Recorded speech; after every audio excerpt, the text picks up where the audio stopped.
Okay, it is now 10 after 3. Any last questions or comments?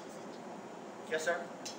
I think there's a lot of models that would actually maybe possibly do more than what they've done, but they're worried about where it will go or who will see it. And that's the one thing that surprised me about working with models is that I don't think most women like to model do. It's just there's a big percentage, more than half of the women out there that won't even do it because they're so worried about whether we have to see it or where we go. Right. Will it be uploaded somewhere? Yes, I think that's something about that. I didn't know until I got into the content that women really do love modeling. I think we had some that they wanted some photos and they were just please. I don't want these out there. Yeah, there are a lot of girls that I'm taking pictures of who, I mean, it's in the agreement. There are 3 people who do these pictures: the girl, the husband, and me, and that's it. But they really want me to take their pictures because they like the way I pose them and everything. You bring the best out of me, but there are 3 people who see the pictures: the girl, the husband, and me, and that's it. Because the internet's become such a damaging place. I mean, it's one wrong website. It's everywhere. You're ruined, and that's it. And that's what people think of when they think of you. And there's not much you can do about it. You can't take it down. People have copied it or are posting it everywhere, and so you just have to be really careful. More erotic shots. There's even a smaller percentage, but still a pretty good percentage of we would do that too. But again, it's still the same thing. They're worried about where would it go, and how it's going to affect them later on. Yeah. Later on. I mean, that's every decision I make. I do think the future. Okay, am I good? Will it sit comfortable with me 10 years from now? Right.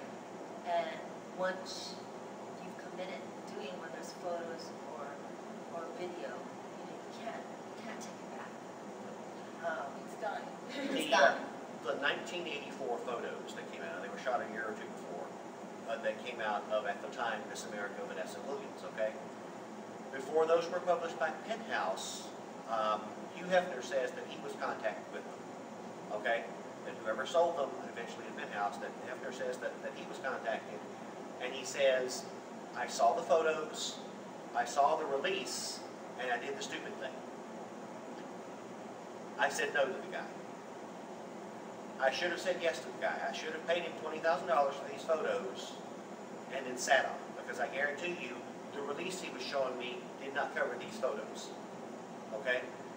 The photos that were printed of Vanessa Williams posing with another girl, the release that he was showing me that she had signed did not cover these photos. And what I should have done was bought the photos, gotten a copy of the release, gotten a statement from him stating that I was the sole owner of them now, and then waited 2 years for him to sell them to somebody else, and gone in court with Vanessa saying, excuse me, these should not have been published, I'm supposed to have sole rights to them, this man needs to be arrested, okay? So that's how dangerous things are. Even though, according to Hugh Hefner, the release that he was shown did not cover, her signature was on a release, but it did not cover nude photos, okay? Even though that release did not cover these photos, he managed to slide it past Guccione, and Guccione published them, and from there she was toast, okay? And Hefner said, I regret not having bought those and locked them up and sat on them, because I'm sure the guy would have needed money in 3 or 4 years and tried to publish them again, and then I'd have had it, okay? So it's that kind of danger, She chooses what she does very carefully. She chooses what she does very carefully. I choose what I write very carefully, and still I have people totally misunderstanding what I do. Okay, I do a lot of stories that have a touch of mind control or a touch of this or a touch of that. Well, you're in favor of brainwashing women? No, that's the story.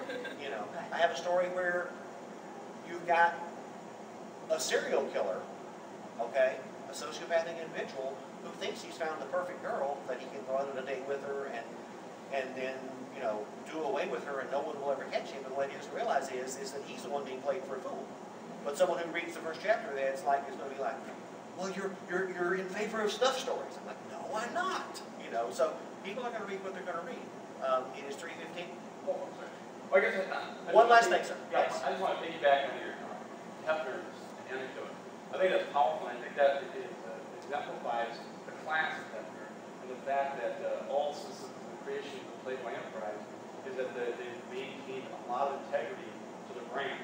And from a marketing standpoint, being a marketing guy myself, I've always appreciated about them because while they've obviously changed with the time as far as the look and feel of the images, they've always maintained the same boundaries as far as what they're going to show and not show and do. And that to me has been very impressive. You know, that it's always staying true to the brand. This is Playboy. You know, in fact, I was talking to one playmate, they won't go to strip clubs because they don't want to put in that kind of mindset. You know, it's to me very impressive.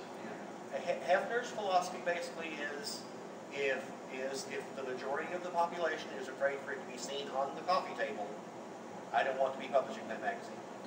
I want to thank Ms. Sarah Liz. I want to thank Ms. Akira Lane. Hi, by the way, again, I'm Travis Clemens. Please stop by her table, my table, her table. Buy lots of stuff. That's why we're here. You know, we're greedy. You've been a great audience. Give yourselves a big hand.